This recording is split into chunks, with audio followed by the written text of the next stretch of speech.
Pemirsa, DPC PDIP Muara Enim telah membuka pendaftaran bagi peserta untuk calon bupati atau calon wakil bupati menghadapi Pilkada 2024.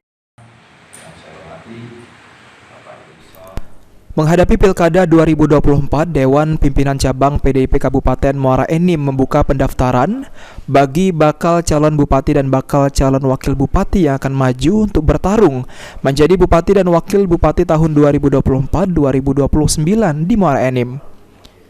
Sejak tanggal 16 April 2024, DPC PDIP Muara Enim telah membuka pendaftaran bagi siapapun yang berminat untuk maju pilkada, tentu dengan melakukan pendaftaran dan juga memenuhi persyaratan yang sudah ditentukan oleh partai.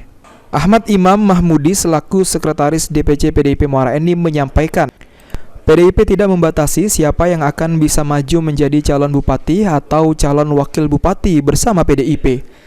Siapapun putra-putri terbaik bisa mendaftarkan diri, tentunya harus memenuhi persyaratan yang sudah ditentukan oleh PDIP. Setelah mendaftarkan diri, bakal calon bupati atau wakil bupati akan dilakukan tahapan selanjutnya dengan tes propertis, psikologi dan lainnya sebagai ketentuan kualifikasi untuk menentukan kelayakan mereka untuk maju pada Pilkada 2024 dan mewakili PDIP. Yang mau daftar untuk maju di Bupati Wakil Bupati Muara Enim, PDI Perjuangan tidak pernah memilah-milah atau membatasi. Nanti kan itu dilihat dari tes. Setelah ini hampir populer persyaratan, nanti ada tes psiko, ya ada kualifikasi. Hingga saat ini sudah ada 7 orang yang mendaftarkan diri ke DPC PDIP, diantaranya 5 orang dari eksternal partai, 2 orang dari internal partai.